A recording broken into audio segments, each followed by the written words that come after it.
This is the story of Tom Low, a Singapore UFO contactee, who was 80 years old when I interviewed him in January 2020. Throughout the years, he would sometimes feel an urge to point and shoot pictures using his camera at the sky. When these pictures are analyzed later and magnified, he would often see strange structures and figures that can only be considered UFOs. We will have a chance to see these pictures later on, as well as an intriguing design that Tom has been trying to understand for decades now, so make sure you stay till the end of the video. In his own words, from now on, his story will be told in the first-person account. I was born in 1939.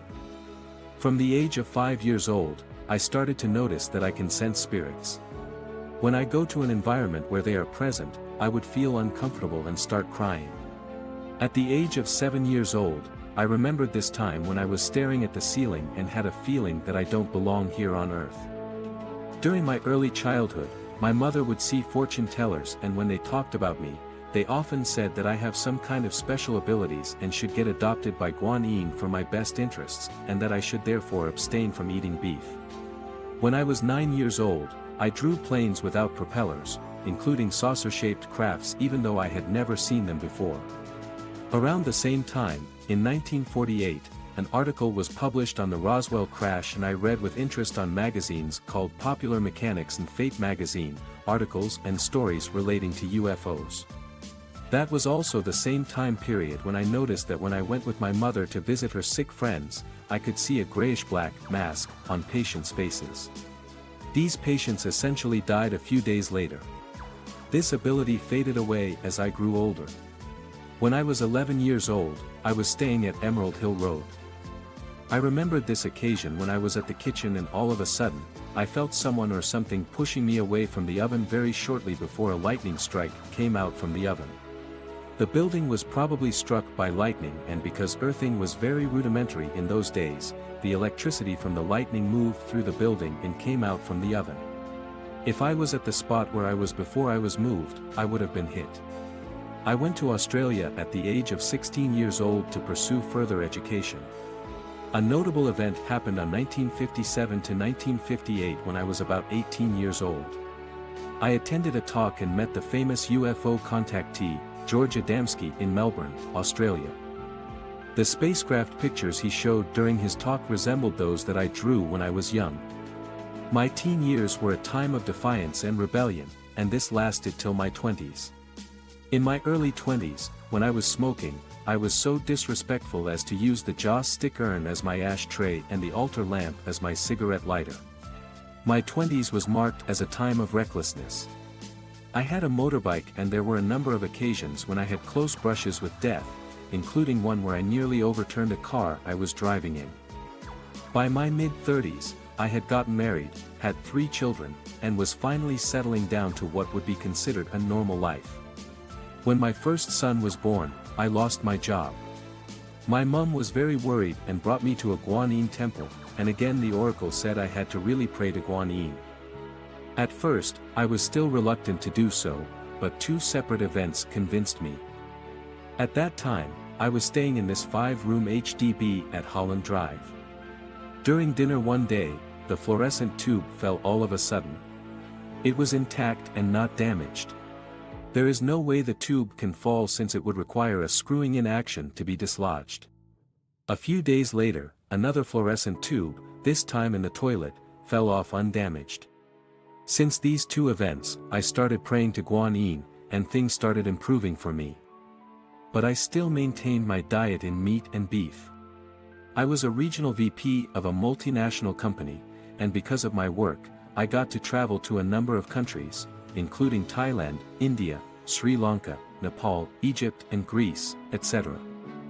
I started meeting all kinds of psychics and holy men during my travels. Some of the psychics from Thailand told me to stop eating beef. I also talked to forest monks who mentioned that they have met aliens. Eventually, I did become an ovo-lacto-vegetarian when I was about 50 years old, and remain so now. My own unusual UFO experiences really began in 2003, when a Thai friend and I visited a nunnery, Sarakuri in Thailand off Bangkok. My friend and I were sitting down to meditation during twilight hours, around 6:30 to 7 p.m. My friend used an old Fuji 2K digital camera to take my picture. When we were reviewing the pictures, we noticed a spot of light appear in the picture as well as orbs. We took the pictures to a professor interested in UFOs in Thailand, Professor Dr. Debanam Wongman, who confirmed that the pictures that I have were those of UFOs. Professor Debanam's main specialty was in pollution and flood control.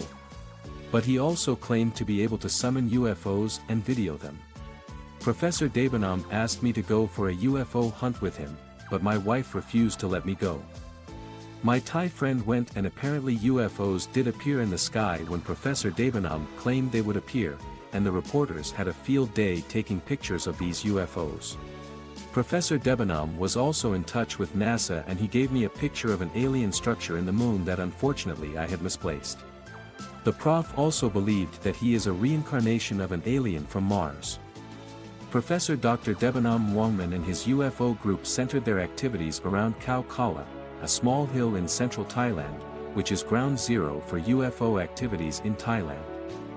They believe they are chosen by an intergalactic federation including Plutonians, Martians, and a race from the planet Lokakata. The Khao Kala group will gather at the hill to photograph UFOs and make contact through group meditation. If you would like paranormal travel to cover more about the Khao Kala group and their UFO activities, please comment below.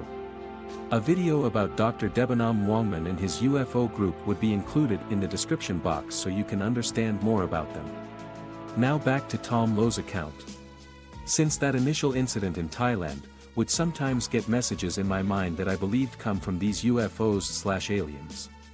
For example, I was told that there was a slight shift in the poles of Earth from 2000 onwards and things like earthquakes and natural disasters would heighten. The reason why I didn't pursue these messages further is that most of this information cannot be verified until it happened. Furthermore, even if I am to tell the world, I am too insignificant a figure to get myself heard. Then from 2003 onwards all the way to even recently, I would sometimes feel an urge to point and shoot pictures using my camera at the sky. When these pictures are analyzed later and magnified, would often see strange structures and figures that can only be considered UFOs.